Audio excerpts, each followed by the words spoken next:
Hi guys, in this video I come to show you the whole process of screen printing a 6-color job using Goccopro QS2536 with a combination with Stampinator 480. But before that, please take a moment to like, comment, subscribe, and push that bell to get notified in the upcoming videos. Okay, in the beginning of this video, as you saw, I was removing an old mesh that it was already used in these frames. And now I need to get the frame ready to be able to put the new mesh on. What I'm doing is loosen the screws so I can move the little bars that they are in there to the position so I can stretch the mesh.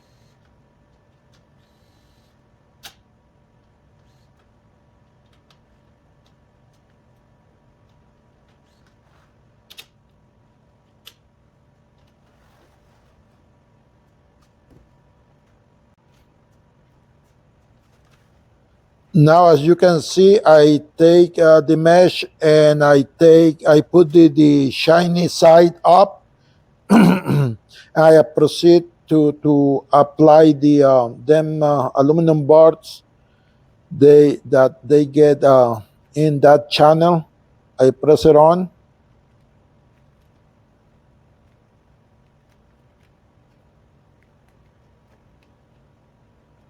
And then I put it in place as straight as possible and put the second side over there. I basically put all them bars first, and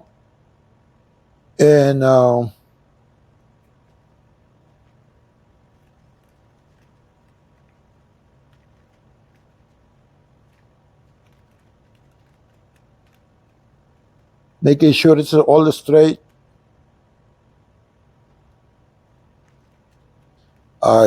Then I cut it from the roll.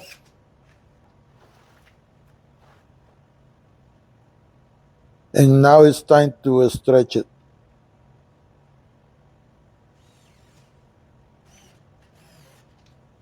You start with the centers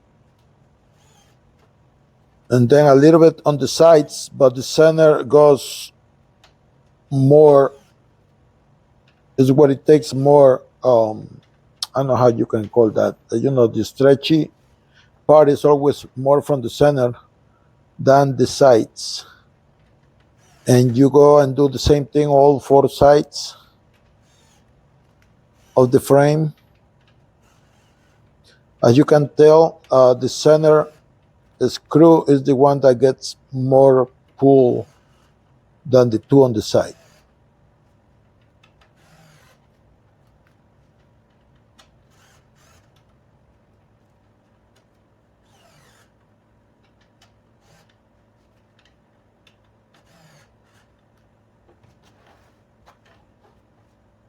You do the same thing on even on the long side. You do the 2 center screws first, and then the 2 on the side on the end. But the center ones is the ones they get the most pull off for pressure. But as you can see there, I think I did a little too much. The mesh was broken. But anyway, you have the idea of how it was on that thing. At this moment, I'm putting the already remesh screen, not the broken one. The broken one, I got rid of it. But now I'm ready to born the screen on the Goccopro QS2536. It was no sense to show you every one of the screens because it's the same thing. You put the image on the screen on the computer, and then you send it to print, and there you go.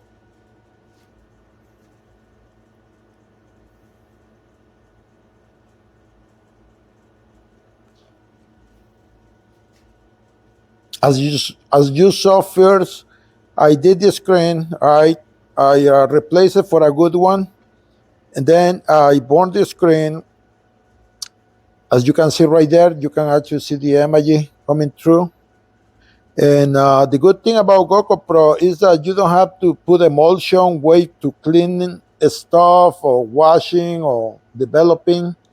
It's right from the, once this thing is finished from here, you just go right to the press. What you just saw there is that you have the option to stop the developing or the burning of the screen. When you get to the end of the image, you can always stop the machine, and so you can save it for the other site that you didn't use. You can always save it to put a different artwork.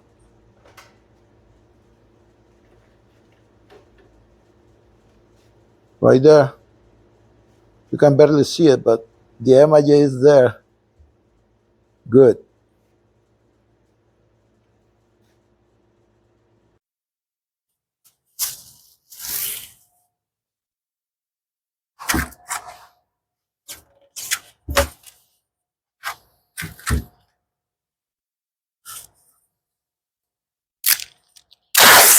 Getting the screens ready for this job.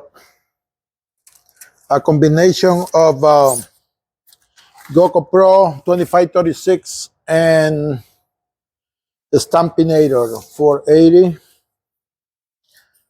Let's see what do we gonna get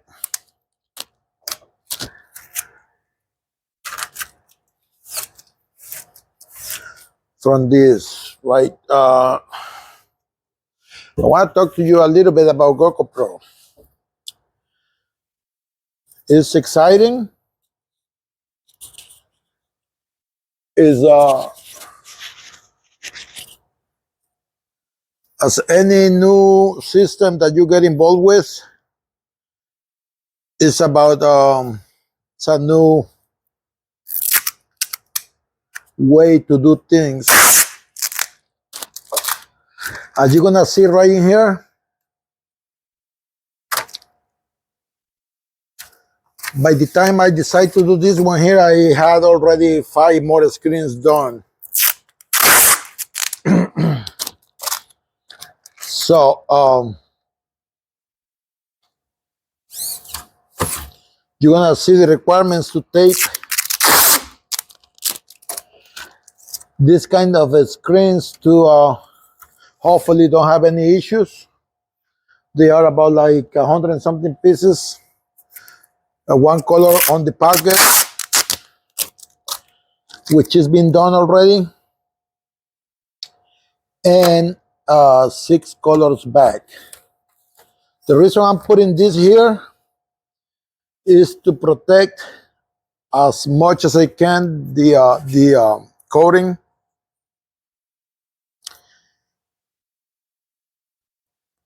It happens to be very sensitive, so your best bet is to protect as much as possible. Protect as much as possible. On the back of the screen, I do it like this. Hopefully it can be seen on the camera. I don't know. Hopefully. But you already saw what I did.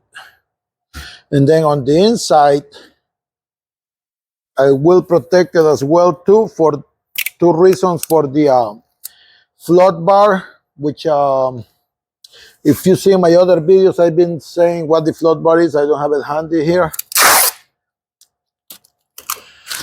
The float bar is gonna be somewhere down here, but because I want to use that side of the screen, which is possible with Goccopro, after you burn the screen, you still are able to use the other side of the screen. So I'm gonna start right here, and that's one of the big advantage having Goccopro, because you can have this area already burned, and you have all that space to do something else, even after you already use this. You have to make sure you don't get any ink on the other side. And I don't know, I will let you know later and later videos about the tape underneath, if it's gonna pull off the coating. I don't think it does, but still I can remember, you know, I'll let you know as soon as I find out. So this is this one I'm putting here, these 3 tapes I'm putting here. It just happened to be, this tape has happened to be regular packing tape. It happens to be with a lot more glue than these ones, because these ones I ordered it with no that much glue on it.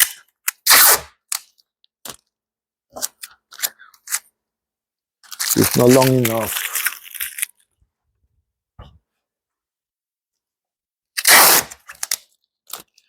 This I'm putting here right now is for the edge of the squeegee. Happen to be more sharp, you know, and to protect that area so it slides easier and doesn't damage the emulsion underneath. Now I'm doing it with 1 tape, and some of them I had 2 tapes. The one that needs to be more protected is the undercoat one. The one that you use the underbase, that's the one I will have to put 2 tapes if possible on the top, because the one that gets more pressure. Everything else, with my own common sense, I guess is you know, it's not gonna be need for much pressure. So let's see. All right. If you have if your machine is all manual, instead of having this, these are pneumatic locks, right? If you don't happen to have that, the chances are that you're, I don't have it there, but I have it, you know, it's in the center of the machine. And possibly, you know, I have it right here. That's a manual knob to lock the screen. If you happen to have just manual knobs, it might not be an issue to have these screens, because they are low profile. So in my case, my machine has a pneumatic locks, which are this, right? Take that. YouTube now offers the zoom option. So if you're watching a video and you cannot see something that you interested to see, you can always zoom in and zoom out on the video while you're watching it, to be able to see whatever you want to see, right? So as you can see, I mean, right there, see, it's like a 1/4 of an inch off to be able to lock it down. So my supplier is he already ordered the screens, at least that's what he said, and he's supposed to replace this with a higher profile. So if you happen to have a machine like mine, or any pneumatics are involved, pneumatic locks are involved, I would recommend you to find out, because it might be possible that your screens, it won't work with it, right? It's not an issue for the manual presses, as long as you don't have pneumatic locks on the manual press too. All right, so what I come out with is this piece of wood, like a 1/2 inch piece of wood, to put it there while I wait for my screens. Now, the downside of them screens that supposed to be on their way is that these are heavy, so they're gonna be even heavier than this, which is a little bit of issue, but I guess it is what it is. So just make sure